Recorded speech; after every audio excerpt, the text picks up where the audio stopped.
Assalamualaikum warahmatullahi wabarakatuh. Sahabat lisan Islamiyah yang dirahmati oleh Allah Subhanahu wa Ta'ala. Pada kesempatan kali ini, saya akan membahas ataupun saya akan menceritakan sebuah kisah yang berjudul Kisah tentang seorang Yahudi yang merindukan Rasulullah SAW. Bagaimanakah kisahnya ataupun penjelasannya? Mari kita simak biar tidak penasaran. Hari Sabat ataupun hari Sabtu saat ini adalah hari besar di mana para pengikut ajaran Nabi Musa alaihissalam yaitu dilarang melakukan aktivitas apapun kecuali untuk beribadah, berzikir ataupun mempelajari kitab Taurat. Suatu ketika, seorang lelaki Yahudi yang tinggal di Syam mengisi hari Sabatnya untuk mempelajari kitab Taurat. Ia menemukan dalam Taurat tersebut ayat-ayat yang menyebutkan tentang sifat dan keadaan Nabi Muhammad SAW. Nabi yang diramalkan akan turun sebagai penutup para nabi-nabi sebanyak 4 halaman. Ia segera memotong 4 halaman tersebut dan membakarnya. Saat itu memang Nabi Muhammad SAW telah diutus dan telah tinggal di Madinah. Sementara itu, beberapa orang pemuka dan pendeta Yahudi melakukan indoktrinasi kepada jamaahnya bahwa Nabi Muhammad SAW adalah seorang pendusta. Jika ditemukan sifat dan cerita tentang dirinya dalam kitab Taurat, mereka harus memotong dan membakarnya karena itu merupakan ayat-ayat tambahan dalam Taurat yang tidak benar. Lelaki Yahudi dari Syam tersebut adalah satu anggota jamaah sekte ini. Pada hari Sabtu berikutnya, ia juga mengisi harinya dengan melakukan kajian terhadap Taurat dan ia menemukan 8 halaman yang menyebutkan tentang keadaan dan sifat-sifat Nabi Muhammad SAW. Seperti kejadian sebelumnya, ia juga memotong 8 halaman tersebut dan membakarnya. Pada hari Sabtu berikutnya lagi, ia masih melakukan kajian terhadap Taurat dan kali ini ia menemukan hal yang sama, bahkan ditambah dengan cerita tentang beberapa orang sahabat di sekitar beliau dan ia menemukannya dalam 12 halaman.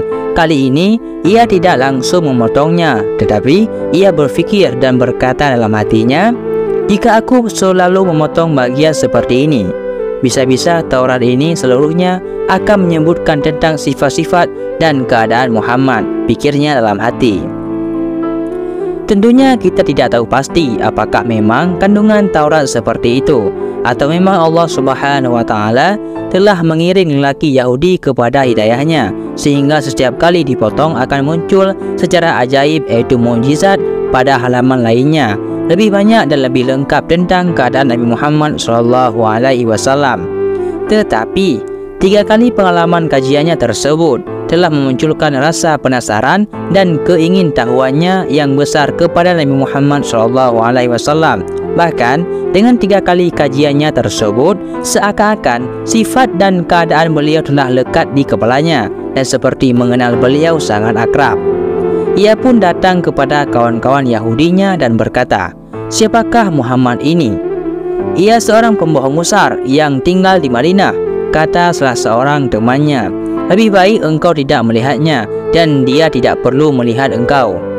Tetapi lelaki Yahudi yang telah melihat dengan ilmu yakin tentang keadaan Nabi Muhammad SAW ini tampaknya tidak mudah begitu saja dipengaruhi teman-temannya. Seakan ada kerinduan mengumpal kepada sosok Muhammad yang belum pernah dikenal dan ditemuinya itu. Kerinduan yang memunculkan kegelisahan yang tidak akan bisa hilang kecuali bertemu langsung dengan sosok imajinasi dalam pikirannya tersebut. Ia berkata dengan tegas, "Demi kebenaran Taurat Musa, janganlah kalian menghalangi aku untuk mengunjungi Muhammad SAW." Dengan tekad yang begitu kuatnya, teman-temannya itu tidak mampu lagi menghalangi langkahnya untuk bertemu dengan Nabi Muhammad SAW, yaitu di Madinah. Lelaki Yahudi ini mempersiapkan kendaraan dan perbekalannya dan langsung memacunya mengarungi padang pasir tanpa menunda-nundanya lagi. Beberapa hari berjalan, siang dan malam terus saja berjalan hingga akhirnya ia memasuki kota Madinah. Orang pertama yang bertemu dengannya adalah sahabat Salman Al-Farisi. Karena Salman berwajah tampan dan mirip gambaran yang diperolehnya dalam Taurat, ia berkata, "Apakah engkau Muhammad?" Salman tidak segera menjawab, bahkan segera saja ia menangis mendapat pertanyaan tersebut, sehingga membuat laki Yahudi ini terheran-heran. Kemudian Salman berkata, "Saya adalah pesuruhnya." Memang hari itu telah 3 hari Nabi Muhammad SAW wafat, dan jenazahnya beliau baru saja dimakamkan kemarin malamnya, sehingga pertanyaan seperti itu mengingatkannya kepada beliau dan membuat Salman menangis. Kemudian lelaki Yahudi itu berkata, "Di manakah Muhammad?" Salman berpikir cepat. Kalau ia berkata jujur bahwa Nabi Muhammad SAW telah wafat, mungkin lelaki ini akan pulang. Tetapi kalau ia berkata masih hidup, maka ia berbohong. Salman pun berkata, "Marilah aku antar engkau kepada sahabat-sahabat beliau."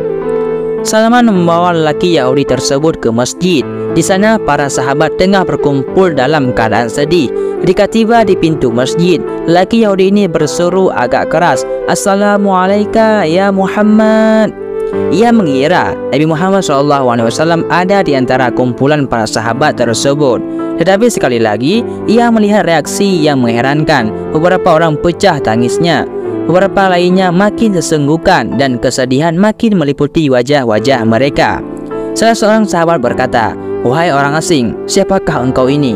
Sungguh engkau telah memperbaharui luka hati kami. Apakah kamu belum tahu bahwa beliau telah wafat 3 hari yang lalu?"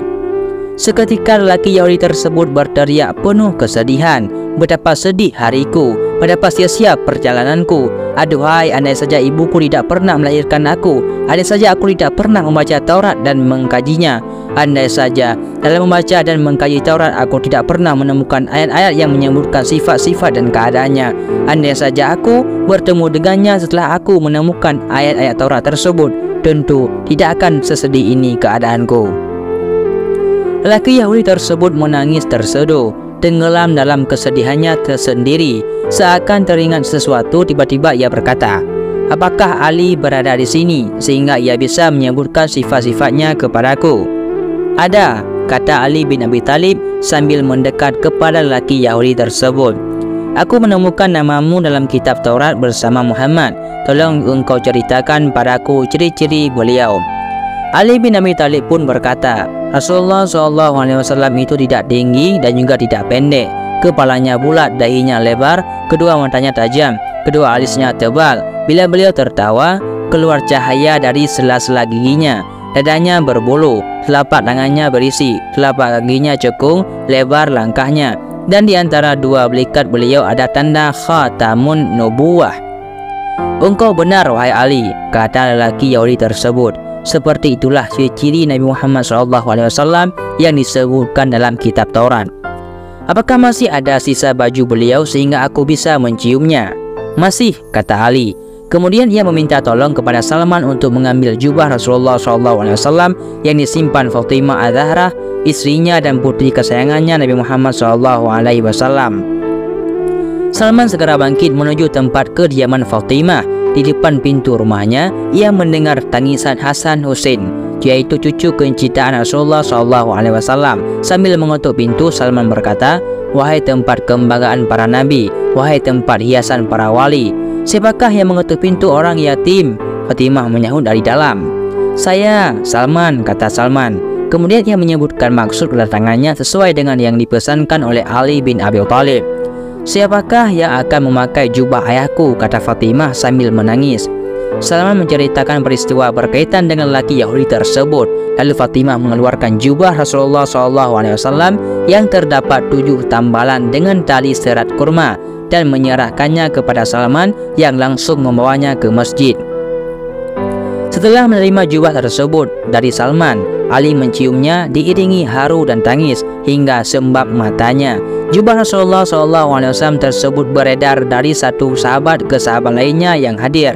Mereka menciumnya dan banyak yang menangis karena haru dan rindu kepada Nabi Muhammad SAW dan terakhir jatuh ke tangan lelaki Yahudi tersebut. Lelaki Yahudi ini mencium dan mendekap erat jubah Nabi Muhammad SAW dan berkata, "Betapa harumnya jubah ini." Dengan tetap mendekap jubah tersebut, lelaki Yahudi ini mendekat ke makam Rasulullah SAW, kemudian menegadahkan kepalanya ke langit dan berkata, "Wahai Tuhanku, saya bersaksi bahwa Engkau adalah zat yang esa, tunggal dan tempat tergantung. Dan saya bersaksi bahwa orang yang berada di kubur ini adalah Rasul-Mu dan kekasih-Mu. Saya membenarkan segala apa yang Ia ajarkan. Wahai Allah, jika Engkau menerima keislamanku, maka cabutlah nyawaku sekarang juga." Tak lama kemudian lelaki Yahudi tersebut terkulai jatuh dan meninggal dunia. Ali dan para sahabat lainnya ikut terharu dan sedih melihat keadaan si Yahudi tersebut. Mereka segera memandikan dan mengurus jenazah lelaki Yahudi tersebut yang telah menjadi Muslim tersebut dan memakamnya di Baqi'. Lelaki Yahudi ini bukanlah termasuk sahabat Nabi Muhammad SAW. Bahkan dalam keislamannya tersebut belum satu pun salat ataupun kefarduan lain yang dilakukannya, tetapi kecintaan dan kerinduannya kepada Nabi Muhammad SAW membuatnya pantas kalau ia dimakamkan di Baqi', yaitu disandingkan dengan para sahabat beliau lainnya. Jadi hanya inilah yang dapat saya sampaikan, mudah-mudahan bermanfaat bagi kalian semuanya dan juga makin menambah ilmunya. Saya akhiri, wallahu a'lam bishawab. Assalamualaikum warahmatullahi wabarakatuh.